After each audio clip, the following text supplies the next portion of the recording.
ततल तेल कड़छीअ में काढ़े ॾिठी, कई साल के दल में वाड़े ॾिठी। अञा आज़माइणो असांखे थो चाहीं,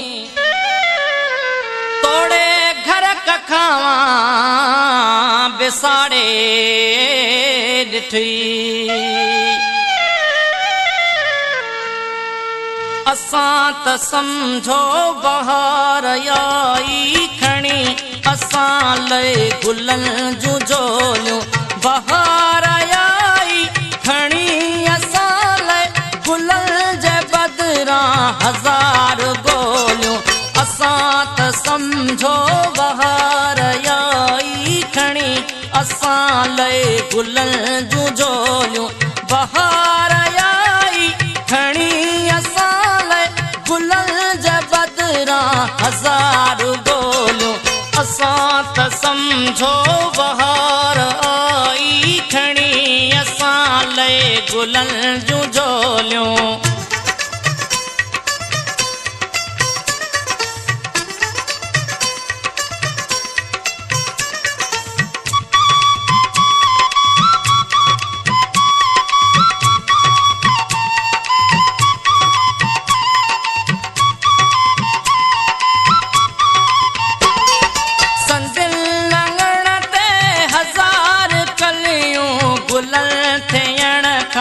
अगे कुमाणियूं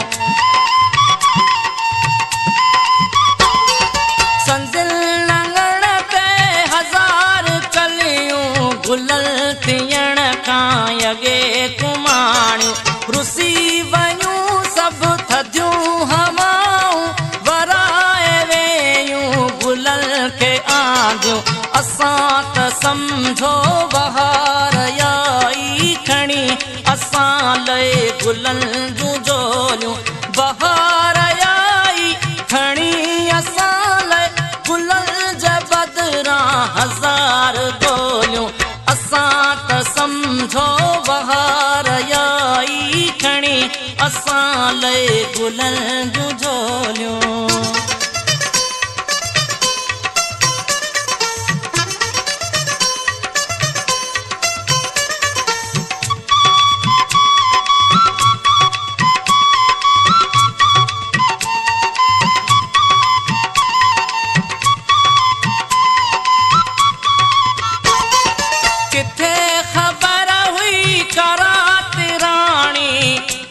कहाणी विञाए वेहंदी, किथे ख़बर हुई करात राणी, मुर कहाणी विञाए वेहंदी। लहूअ जो ॻाढ़ो कफन सजाए लुड़क असां लए लिकाए ईंदी। असां त समझो बहार आई खणी, असां लए गुलनि जूं झोलियूं। बहार आई खणी, असां लए गुलनि जे बदिरां हज़ार गोलियूं। असां त समझो बहार आई खणी, असां लए गुलनि जूं झोलियूं।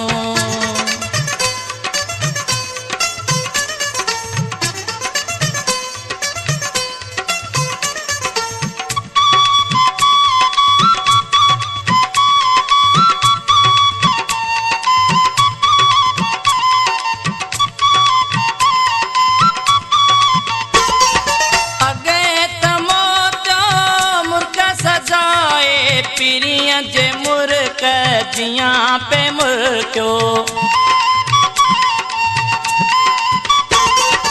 अगे त मोतियो मुर्ग सजाए। पीरियं जे मुर्क जियां पे मुर्कियो, मासूमड़नि जो लहू ॾिसी अॼु ज़ुल्म जे रख में सदा लाइ गुजरियो असां त समझो बहार आई खणी असां लए गुलनि जूं झोलियूं बहार आई खणी असां लए गुलनि जे बदिरां हज़ार गोलियूं असां त समझो बहार आई खणी असां लए गुलनि जूं झोलियूं बहार आई खणी असां लए गुलनि जे बदिरां हज़ार गोलियूं असां त समझो बहार आई खणी असां लए गुलनि जूं झोलियूं।